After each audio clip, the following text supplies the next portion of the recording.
নমস্কার সকলকে বন্ধুরা, আগামীকাল হতে চলেছে ভারত এবং বাংলাদেশের মধ্যে সুপার 8 এর ম্যাচ এবং আজকের এই ভিডিওতে এই ম্যাচটির ব্যাপারে ভারত এবং বাংলাদেশের মধ্যে যেই ম্যাচটি হতে চলেছে সুপার 8 এ সেই ম্যাচটির ব্যাপারে সমস্ত কিছু ডিটেইলস আজকের এই ভিডিওতে আমি তোমাদের সাথে শেয়ার করব।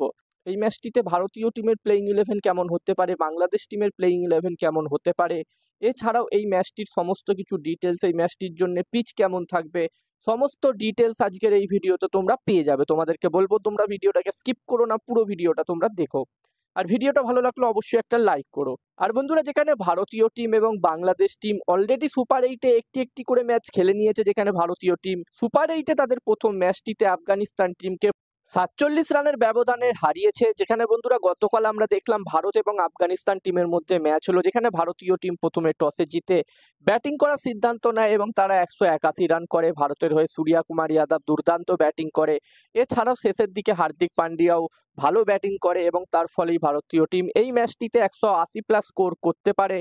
অন্যদিকে আফগানিস্তান টিমের হয়ে এই ম্যাচটিতে রাশিদ খান এবং ফাজাল ফারুকি দুজনেই কিন্তু দুর্দান্ত বোলিং করেছে। আর বন্ধুরা, যখন আফগানিস্তান টিম এই রানটি চেস করতে নামে, তারা কিন্তু প্রথম থেকেই উইকেট হারাতে থাকে এবং জাসপ্রীত বুমরার দুর্দান্ত বোলিংয়ে আফগানিস্তান টিম ১৩৪ রানেই অল আউট হয়ে যায় এবং ম্যাচটি ভারতীয় টিম ৪৭ রানের ব্যবধানে জয়লাভ করে। তো বন্ধুরা, এখানে ভারতীয় টিম অবশ্যই চাইবে এই ম্যাচটিতেও বাংলাদেশ টিমকে হারিয়ে সুপার 8 এ আরও একটি জয়লাভ করতে, যাতে তারা সেমিফাইনালে কোয়ালিফাই করতে পারে। এই ম্যাচটি যদি ভারতীয় টিম জিততে পারে তাহলে ধরে নেওয়া যেতে পারে যে ভারতীয় টিম সেমিফাইনালে কোয়ালিফাই করে যাবে। অন্যদিকে বাংলাদেশ টিমের কথা বললে বন্ধুরা, বাংলাদেশ টিম আজ একটি ম্যাচ খেললো অস্ট্রেলিয়ার বিরুদ্ধে এবং আগামীকাল আরও একটি ম্যাচ তারা খেলতে চলেছে ভারতের বিরুদ্ধে। ব্যাক টু ব্যাক দুদিনে দুটো ম্যাচ তারা খেলছে।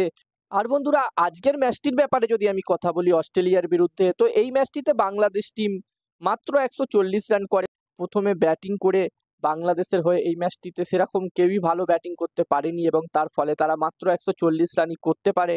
এবং বন্ধুরা, এই রানটি যখন অস্ট্রেলিয়া টিম চেস করতে নামে, অস্ট্রেলিয়া চেস করার সময় বারবার কিন্তু বৃষ্টি আসতে থাকে এবং খেলা বন্ধ হতে থাকে এবং খেলা আবার শুরু হতে থাকে বৃষ্টি থামলে, এবং শেষ পর্যন্ত পুরো খেলা হয় না। অস্ট্রেলিয়া টিম ১১ ওভার ২ বল ব্যাটিং করে এবং এই ১১ ওভার ২ বলে তারা ১০০ রান করে দেয় ২ উইকেট হারিয়ে, এবং ডাকওয়ার্থ লুইস নিয়ম অনুযায়ী এই ম্যাচটি অস্ট্রেলিয়া টিম ২৮ রানের ব্যবধানে জিতে নেয়।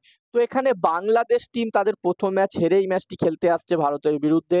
তো এখানে বন্ধুরা, বাংলাদেশ টিমকে যদি কোয়ালিফাই করতে হয় সেমিফাইনালে, তো এখানে এই ম্যাচটি তাদের কাছে মাস্ট উইন ম্যাচ। এই ম্যাচটি যদি তারা জিততে পারে তবেই কিন্তু তাদের আশা থাকবে এখানে কোয়ালিফাই করা সেমিফাইনালের জন্য। শেষ ম্যাচটিও তাদেরকে আফগানিস্তান টিমকে হারাতে হবে, তাহলে কিন্তু তারা কোয়ালিফাই করতে পারবে সেমিফাইনালে। এখানে দেখার বিষয় থাকবে এই ম্যাচটিতে ভারতের বিরুদ্ধে বাংলাদেশ কিরকম পারফরমেন্স করে। আর এই ম্যাচটি হতে চলেছে ভারত এবং বাংলাদেশের মধ্যে, এই ম্যাচটি হতে চলেছে অ্যান্টিগুয়াতে। আজ যেই ম্যাচটি হলো অস্ট্রেলিয়া এবং বাংলাদেশ টিমের মধ্যে, সেই সেম মাঠেই এই ম্যাচটি হবে। তো এখানকার পিচ নিয়ে যদি আমি কথা বলি, তো এখানকার পিচ কিন্তু ব্যাটিং ফ্রেন্ডলি পিচ।